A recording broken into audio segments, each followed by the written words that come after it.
akong sinayang na oras at agad na umalis matapos masiguro na handa at loaded na ang mga tauhan ko. Kinakabahan ako, hindi para sa sarili ko kundi para sa asawa ko, na hindi ko alam kung ano ang sitwasyon at kalagayan nito sa mga oras na ito. Nagtataka ako dahil walang mga kaibigan at kamag-anak na pwedeng puntahan si Camille. Matagal ko nang pinaghandaan ng araw na maghaharap kami para maiganti ko ang daddy ko at ang mga magulang ni Camille. Alam ko na masama ang gumanti, pero kung si Brianna lang din naman ang taong yun, ay handa kong isugal ang pangalan at reputasyon ko para makamit ang hustisya na ipinagkait nito sa akin at sa asawa ko. Ilang oras din ang ginugol namin bago namin narating ang lugar kung saan may mark ng location ng asawa ko. Nakasunod sa akin ang mga tauhan ko, maging ang mga tauhan ni Mark na handa sa posibleng laban na kakaharapin. Siya na ang pinag-ayos ko ng lahat dahil wala na akong panahon para makipag-coordinate pa sa pulisya. Ayaw ko na magsayang ng oras dahil nanganganib ang buhay ni Camille sa bawat minuto na wala ito sa proteksyon ko. Isang luma at malaking bahay ang naabutan namin at maraming armadong kalalakihan ang nakabantay sa paligid. Hindi na ako nagtataka.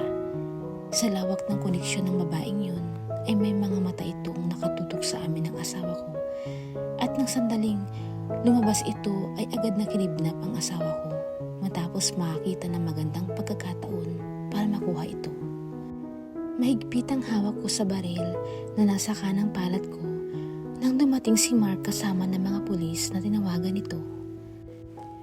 Hiningi ko ang security ng operation na ito dahil alam ko na maraming koneksyon at galamay ang sindikato ni Brianna sa pulisya.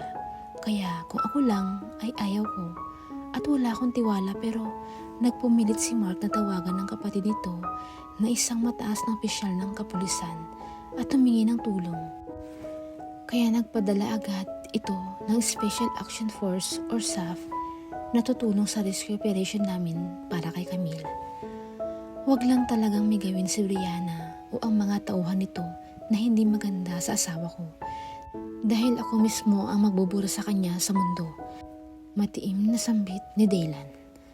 "Sir, we're ready," sabi ng team leader ng SAF na kasama namin. Maingat pero mabilis na nakapasok kami sa perimeter ng lugar. Ilang sandali pa ay nagsimula ng malakas na putukan matapos makita ng isa sa mga tauhan na nagbabantay ang isa sa mga kasamahan ko ay agad na pinaputukan. Hindi alintana sa akin ang sigawan at malakas na putok nang gumapang ako sa likod ng malaking bahay para makapasok sa kusina. Nakasunod sa akin si Mark at ilang tauhan namin na siyang backup namin sa bawat movement na ginagawa namin. Hindi nga nagkamali ang tracker na hawak ko dahil itinuro sa akin ito ang isang silid kung saan may dalawang mga lalaki nagbabantay sa labas ng pintuan. Armado ang mga ito ng mataas na kalibre ng baril, kaya alam ko at sigurado ako na naroon nga sa silid na yun ang asawa ko. Habang abala ang lahat ay pagapang na nilapitan ko ang silid. Nakita ko ang mabilis na pagtutok ng baril sa direksyon ko ng isa sa mga ito, kaya agad na sinipa ko sa mukha habang nakaluhod hanggang sa tuluyang bumagsak ito sa sahig. Hindi nakakilos ang isa dahil nakatutok sa ulo nito ang baril na hawak, kaya nagawa ko ng mabilis ang kailangan ko nang pupukin ko ng ulo ng baril na hawak ko ang likod ng ulo nito. Walang malay itong bumagsak sa harapan ko, kaya mabilis ang kilos na kinapa ko ang susi sa bulsa nito hanggang sa makuha ko. Nanginginig ang kamay na binuksan ko ang pintuan at tumambad sa akin ang kalunos-lunos na itsura ng asawa ko habang nakatali ang kamay at paa nito sa bakal na upuan. Nagtangis ang bagang ko nang makitang putok ang labi nito at namamaga ang mukha habang nangingitim ang kanang mata. Walang kahit anong salitang lumabas sa labi nito na makita ko at nakatitig lang sa akin nang walang kahit na anong nababakas na emosyon sa mukha nito. Kinakabahan ako sa talim ng mata nito, pero hindi ito ang oras para magtanong, kaya tumakbo ako palapit dito. Kuyom ang kamao na mabilis na nilipitan nito habang rinig ko ang malakas na palitan ng putok sa labas. Wala na akong pakialam sa paligid. Ang mahalaga sa akin ay mapakawalan ko ang asawa ko at may alis ng ligtas sa lugar na ito. Mabilis na nakalagko ang mahigpit na tali sa kamay at paa ni Camille. Kinakabahan ako sa kalamigan nito, lalo na at hindi ito nagsasalita at nanatiling nakaupo matapos ko na maialis ito sa pagkakatali. Hindi ganito ang usual na behavior ng isang taong iniligtas at pinakawalan sa pagkakagapos. Tila ba baliwala dito ang nangyayari at nanatiling tulala. Camille, let's go! Let's get out of here! Tumayo ka, sabi ko dito na hinawakan ito sa kamay para hilahin patayo sa pagkakaupo. Baka kasi masyado itong na-shock at hirap itong i-absorb ang mga nangyayari. Camille! Tawag ko dito nang hindi ito kumilos at kumibo man lamang. Malinaw na nakita ko ang pag-iiling nito kasabay ng pagtalim ng mga mata. Mabuti naman kung ganun at matino kang kausap, sagot ni Brianna sabay labas ng isang puting folder. Sign! Utos nito kay Camille.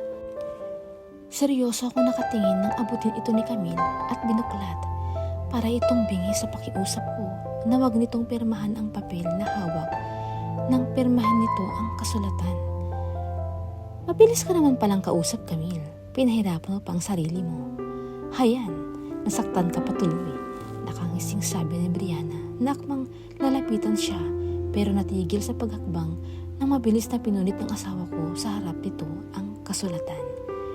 Nanlalaki ang mga mata na pinanood ito ni Brianna at mga tauhan nito nang walang salitang lumabas sa bibig nito matapos na punitin ito ni Camille. Mabilis na tinutukan ng baril ni Brianna si Camille na agad na hinarangan ko ng katawan ko. At itinago ito sa likod ko para protektahan ito. Di bale nang mauna ako masaktan, wag lang ang asawa ko. Mapapatay mo ako pero hindi niyo makukuha ang kahit ano sa ari-arian ng mga magulang ko.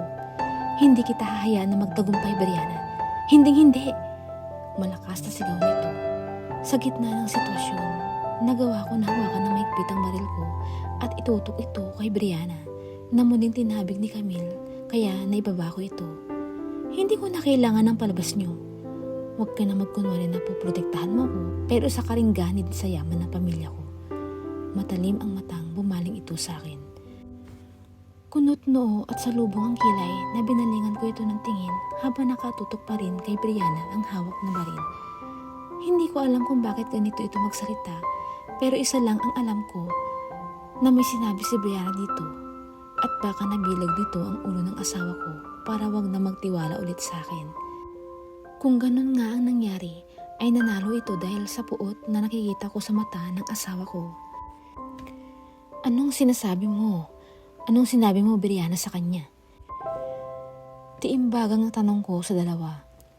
Mapapatay ko talaga itong babaeng ito. Oras na mapatunayan ko ang hinala ko. Bakit di kayo mag-usap na mag-ina? Dapat nagmano ka sa kanya. Kaysa magkunwari ka, nagalit-galitan niyo naman pala, ay iisa kayo ng likaw ng bituka. Mapang-uyan na sabi ni Camille. Itinutok ko ng diretso kay Brianna ang baril na hawak ko. Wala akong pakialam sa kasinungalingan na sinabi mo. Ilalabas ko dito ang asawa ko kahit na anong mangyari. Wika ni Dylan. Nabuhay ang pag-asa sa puso ko na makita na kapasok din sa silid si Mark.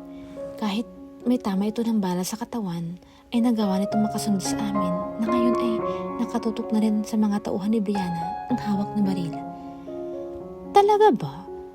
Talaga bang kaya mong ilabas dito si Camille ng buhay? Insultong tanong ni Brianna saka pinindot ang hawak pala sa kaliwang palad na remote. Nagkatinginan kaming lahat nang narinig namin ang malakas na beep sound at ang bigla ang pag-ilaw ng dalawang pulang maliit na screen na nakakabit sa dingding. Sinisigurado ko na matapos dito ang lahat. Nilagyan ko ng mga bomba ang buong lugar kaya nasisiguro ko na walang makakalabas ng buhay sa inyo dito sa bahay ko. Tila nababalin na sigaw nito. Baliw ka na, Brianna. Kaya mo talaga mandamay ng mga inosenteng tao. Bakit hindi na lang kayo nitong anak mo ang mamatay nang matapos ng kasamaan nyo? Galit din na sigaw ni Camille habang nakaturo ang hinuturo sa akin. Anak? No! Hindi mo ako anak, Brianna. At kahit kailan hindi mo ako magiging anak. Napasigaw na din nasabi ni Dylan sa kanya. Bali wala na sa akin ang nagtatanong ng mga mata ni Camille na nagpalipat-lipat sa amin ni Brianna. Kahit kailan hindi ko matanggap ang kasinungalingan na sinasabi nito dahil siya ang dahilan ng sakit at kaguluhan sa buhay ko. Kaya ayaw ko magpakilala sa'yo dahil sagad sa buto ang galit mo sa akin, Dylan. Anak kita at kahit anong mangyari ay dugo ko ang nananalaytay sa ugat mo. Sigaw din ito pabalik. Parang nablangko ang paningin at pandinig ko sa sinabi nito kaya nakalabit ko ang gatilyo ng baril na hawak ko na nakatutok dito. Agad na gumanti ng putok ang mga tauhan nito na makitang tinamaan si Brianna at sapo ang dibdib na paluhod na bumagsak sa sahig. Hindi ko na alam ang sumunod na nangyari nang malakas na palitan ng putok ang narinig ko sa buong paligid mula kay Mark at tauhan ni Brianna na magkasunod na bumagsak kasabay ko na halos mapatid ang hininga sa sakit ng bigla ang pagtama ng bala sa katawan ko. Nakita ko, natural lang nakatayo si Camille habang nakatakip sa dalawang tenga ang dalawang kamay at luhaang nakatingin sa akin. Go wife! Iligtas mo ang sarili mo. Kailangan mo makaalis dito. Be safe! Sabi ni Dylan sa kabila ng nalalabong paningin niya. Napaluhod si Camille na makitang bumagsak ng tuluyan si Dylan. Agad na kinuha nito ang ulo niya at pinilit itulak sa balikat para makatayo. Pero sa tindi ng sakit ng mga balang tumama sa katawan ng asawa ay hindi niya nagawa. Hysterical na sumisigaw ng tulong si Camille habang naramdaman ni Dylan ang masaganang pagpatak ng luha nito sa mukha niya. Nanlalabo ang paningin ko na nakita ko ang pagpasok ng ilang SAP members na kasama namin at lumapit ang mga ito sa kabinuhat ako. Sa papadilim na paningin ko nakita ko ang patakbong pagsugod ng asawa ko habang sinasabi nitong lumaban ako. Alam ko na ligtas na si Camille. Natupad ko ang pangako ko sa daddy ko at nailigtas ko na ang asawa ko. Sigurado ako na ligtas na ito matapos na mapatay ko si Brianna. Wala akong pakialam kung totoo o hindi ang sinabi niya dahil kahit kailan hindi ko siya kikilalanin na ina. Hinding-hindi. Malakas na sigaw ang narinig ko mula sa isang lalaki na kasama namin na nag-uutos na lumabas ang lahat. At may mga bomba na nakaset at may 5 minuto na lamang kami natitira para iligtas ang mga sarili namin. Camille, takbo! Malakas na sigaw ng kaibigan ni Dylan sa kanya. Malapit na kasi kami sa pintuan at ilang hakbang na lang sana pero parang napako ang mga paa ko sa kinatatayuan ko nang makita ko ang buong paligid. May ibang bomba pa dito, hindi lang sumabog dahil nareset ang programa nito. Kapag hindi ka pa tumakbo palabas ay kasama ka nilang matutupok. Oras na sumabog ang mga yan kapag inabot ng apoy, sigaw ulit ito. Sa narinig para akong nagkaroon ng lakas na muling hinakbang ang mga paa ko, patakbo at lumabas. Ilang di pa lang ang distansya ko sa pintuan na pinanggalingan nang muling sumabog ito. Hindi inaasahan ang isang bagay na tatama sa ulo ni Camille na naging dahilan ng biglaan ng pagdilim ng paningin niya at walang lakas na bumagsak siya sa lupa. Makalipas ang 3 buwan. Ate, kain ka na po. Sige na po, open your mouth. Ito ang malimit na marinig ko habang pinapakain ni Ami si Camille. Gising nga ito, pero natiling tulala at tila ba tuluyan ang tinakasan ng mundo. Humihinga siya, nakakilos pero blanco ang ekspresyon ng mukha. Hindi ko maiwasan na hindi sisihin ang sarili ko sa nangyari dito. Kung hindi lang sana ako naging pabaya, ay hindi ito aalis sa bahay ko ng gabing yun. Kung sana sinabi ko dito ang totoong nararamdaman ko, baka hindi kami umabot ng ganito. Baka iba pa ang kinalabasan ng kwento namin, bulong ni Dylan sa sarili. Naging duwag kasi ako at naging padalos-dalos, kaya naganap ang barilan sa harap nito na labis na nakaapekto sa emosyon nito na naging dahilan para sumuko ito. Larawan na matinding galit at pinaghalong takot ang nakita ko sa mga mata nito, pero nanatili itong di ko mamibig. Sabi ng psychologist na tumingin dito ay maraming bagay ang hindi nito matanggap at sobrang lungkot ang nararamdaman nito kaya naging ganito siya. Hindi ko alam kung hanggang kailan siya magiging ganito pero mananatili ako sa tabi niya at hindi ako susuko. Kung ako ang naging dahilan kaya siya naging ganito ay ako rin ang magiging dahilan para gumaling ito. Gagawin ko ang lahat para bumuti ang kalagayan nito. Kaya nga dinala ko siya dito sa private resort ko dito sa Batangas kasama nga ng mga kapatid niya. Makakatulong sa kanya ang lugar na ito. Malayo sa gulo na naranasan ito sa lungsod. Alam ko na dito ligtas na siya lalo na at wala na si Brianna at ang mga kasabwat nito. Matapos itong mabaril at hindi na nakalabas ng hideout nito ng tuluyan.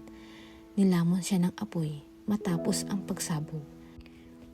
Hindi ko alam ang katotohanan sa likod ng mga sinabi niya dahil ako mismo sa sarili ko ay hindi ko kayang paniwalaan ang salitang lumabas sa bibig nito. Ayaw ko na maging anak niya, totoo man o hindi, wala akong balak na alamin pa ang tungkol doon. Sapat na sa akin na ligtas na si Camille at wala nang banta sa buhay nito. Tuluyan na pinakulong ko ang abogado ng pamilya nito na nakipagsagbuatan pala kay Brianna. Binawi ko ang lahat ng rights at ari-arian nito at personal na hinawakan ko. Hinihintay ko na lamang na gumaling siya at ito mismo ang magdidesisyon para sa mga ito.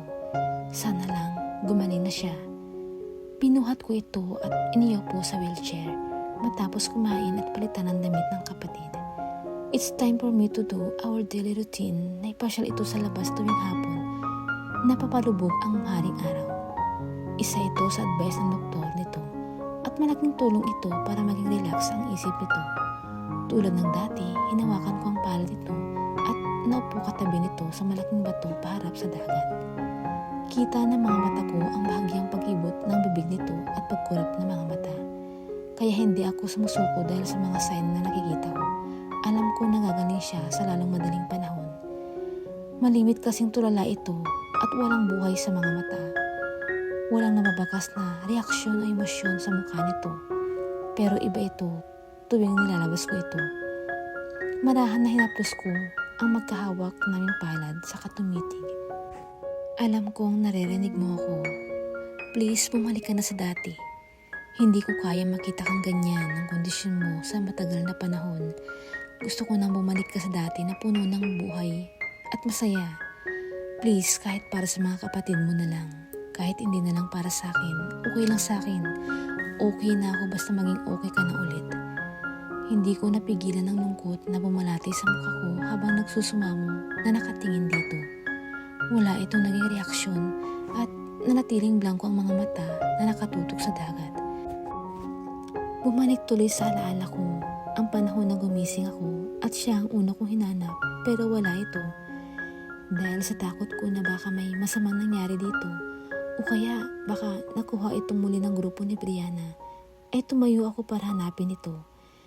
At dahil mahina ako ay wala akong nagawa nang bumagsak ako sa malamig na sahig at umagos ang dugo mula sa bumukas na sugat sa tiyan ko.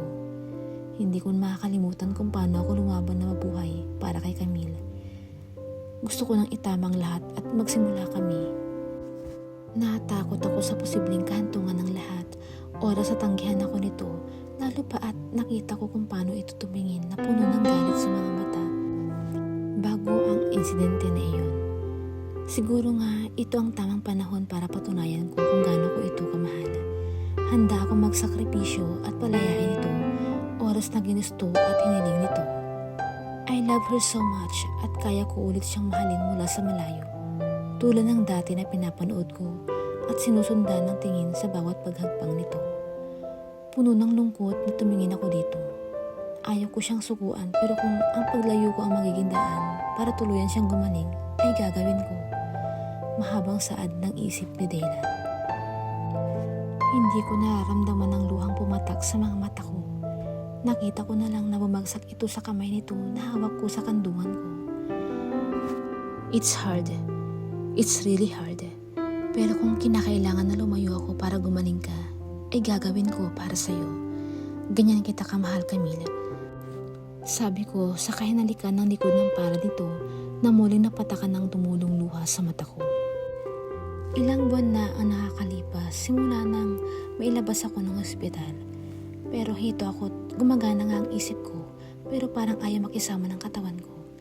Hindi ko alam kung anong mali sa akin dahil malinaw at naiintindihan ko naman ang lahat ng naririnig ko. Kaya lang hindi ako makapag-response. Sinusubukan ko na ibuka ang bibig ko pero walang boses na lumalabas. Siguro nga tama ang findings ng doktor na nagkaroon ako ng psychological shock. Walang araw na hindi ko nakita kung paano ako alagaan ni Daylan. Kinuha nito ang mga kapatid ko kasama ko ngayon dito sa isla na alam ko na pag-aari niya. Nagkaroon ako ng ibang damdamin para kay Daylan sa panahong kasama ko ito. Hindi ko maipaliwanag kung ano ba ang dahilan ng biglang pagbilis ng tibok ng puso ko sa bawat oras na lumalapit ito sa akin at kasama ko. Maraming katanungan ang noon ay laman ng isip ko na unti-unti nagkakaroon ng kasagutan. Mali si Brianna, hindi niya anak si Daylan dahil magkaiba sila. Malinis ang puso ni Daylan na handang isugal ang buhay para lamang sa kaligtasan ko, kumpara sa tulad ni Brianna na handang pumatay para maangkin lamang ang yaman na nasa pangalan ko. Tulad ng dati ay dinala ko ni Daylan dito sa tabing dagat para manood ng papalubog na haring araw. Tulad din ng dati, ginagap nito ang palad ko at hinalikan. Isa siyang mabuting tao. Malayong malayo sa kung ano ang pagkatao ni Brianna. Gustuhin ko man lumingon dito ay hindi ko ginawa. Kaya tulad ng dati ay nakatingin lamang ako sa dagat at pinapanood ang paghampas ng mga alon sa baybayin. Hindi ko kasi kayang salubungin ang mga tingin nito, lalo pa at hanggang ngayon ay nagigilty ako. Matapos kasi nitong gawin ang lahat para sa kaligtasan ko, ay pinagbintangan ko pa ito at hindi inalam ang totoo na naging dahilan ng pagtakas ko hanggang sa nakuha ako ni Brianna at napahamak kami pareho. Siguro nga duwag ako. Duwag akong harapin ang lahat ng ito. Maraming tawang nasawi sa araw na yun. Oo nga, tuluyang nawala si na Brianna, pero marami rin ang nadamay tulad ng pagsabog at lahat ng yun ay nakita ng mga mata ko. Nararamdaman ko ang marahang paghaplos ni Daylan sa pisngi ko at hindi ko inaasahan nang sasabihin nito na nalayo siya para sa ikabubuti ko. Halos manikip ang dibdib ko sa narinig ko, kasabay ng malungkot na tinig nito at ilang magkasunod na patak ng luha na galing sa mga mata nito. Should I let him go? Hahayaan ko ba siya ngayong tila sumusuko na siya at nawala na ng pag-asa sa akin? Siguro nga napagod na siya kaya nag-decide na siyang iwan ako at tuluyang lumayo. No, Camille, huwag mong sayangin ang isang tulad ni Daylan. Magsisisi ka kapag pinakawalan mo siya, sagot ng kabilang bahagi ng isipan ko. Dahil sa napagtanto ay napalingon ako dito dahilan ng pagtama ng aming mga mata. Walang kurap ang ginawa ko dahil nagtatalo ang kalooban at isipan ko. Camille, ayos ka lang ba? Tanong nito na hindi maikailang pag-aalala sa mga mata at mukha nito. Tumango ako bilang sagot. Pilit na sinusubukan ko na makapaglabas ng salita dahil natakot akong baka ito ng huling beses na makakasama ko si Daylan. Tama ang isip ko. Mabuti siyang tao at hindi ko dapat sayangin ang isang katulad niya. Oh God! It's a miracle! Bulalas nito na nasa mukha ang saya. Sandali! Tatawag ako ng doktor. Sabi nito, nakmang kukunin ng cellphone sa bulsa ng pantalon na suot niya. Hinigpitan ko ang hawak sa kamay namin magkasalo. Ayos lang ako. Nauutal na sabi ko nang sa wakas lumabas ang salitang gusto kong sabihin. Kita ko ang pag-aliwalas ng mukha nito saka mabilis akong niyakap. Please, huwag mo akong iiwan. Kahit hirap, nagawa kong sabihin dito habang yakap ako nito na mahigpit. Kung yan ang gusto mo, hindi ako aalis. Hindi kita iiwan, pangako. Bulong nito habang marahang hinahaplos ang nakalugay na buhok ko. Napahikbi ako. Sa kabila ng lahat, ito siya at ang nangako na hindi ako iiwan. Napakaswerte ko kay Daylan na dumating siya sa buhay ko at minahal ako. Love you. Pilit na sabi ko habang malakas na kumakabog ang dibdib ko. Kailangan ko itong sabihin kay Daylan Alam ko na hindi ito ang tamang pagkakataon, pero kailangan niyang malaman. Baka umalis siya na hindi ko man lang masabi ang nararamdaman ko sa kanya. Camille, ang tanging nasambit nito bago natigil ang paghaplos sa ulo at buhok ko. Sabihin mo sa akin ulit. Sabihin mo sa akin yung huli mong sinabi. Marahan akong tumango. Sabi ko mahal din kita. Diretso na sabi ko. Hindi ko alam kung paano ko nagawa yun, pero sapat na motivation sa akin para magawa ko na muli makapagsalita ang ginawang pagpapaalam ni Daylan. Oh, great God! Tama ba ang lahat na narinig ko? Hindi makapaniwala na tanong ni Daylan. Muli akong tumango na naging dahilan para mabilis na tinawid nito ang distansya namin, saka ako siniil ng isang maalab na halik. Halik na sa una ay marahan hanggang sa tuluyang lumalim, kaya napahawak ako sa mga braso nito para kumuha ng lakas. Masaya ako, masayang masaya na ayos ka na at nakakapagsalita ka ulit, bulong nito nang matapos ang halik na natanggap ko. I'm so sorry, Daylan, dahil hindi ako nagtiwala sa iyo, kaya napahamak tayo pareho. Naluluha na sabi ko. Muli kasing bumalik sa alaala ko ang insidente na pinagdaanan namin. Shh, it's okay. Nakalipas na yun at hindi makakabuti na balikan pa natin. Magsimula ulit tayo at pinapangako ko na gagawin ko ang lahat para maging mabuting asawa mo. Saad ni Daylan sa kabinuhat ang asawa papunta sa kanilang kwarto. Makalipas ang ilang buwan ay nagpakasal ulit si Camille at Daylan at nagkaroon sila ng 3 anak. Masayang masaya ang mag-asawa, kapiling ang kanilang mga anak. Hindi matutumbasan ang pagmamahal mo ng ilang mga bagay o kahit ano pang mga bagay dahil ikaw asawa ko, napakabuti mong tao. Wala ka ibang ginawa kundi mahalin ako at ipinapangako ko sa iyo na mamahalin rin kita ng tapat. Saad ni Camille kay Daylan. At dito po nagtatapos ang kwento ni Daylan at ni Camille. Maraming salamat po sa pakikinig. Dito lamang po sa Alpha Serie. Kung bago lang po kayo sa aming channel, ay huwag pong kakalimutan mag-subscribe, mag-like at pindutin po ang notification bell. Maraming salamat po!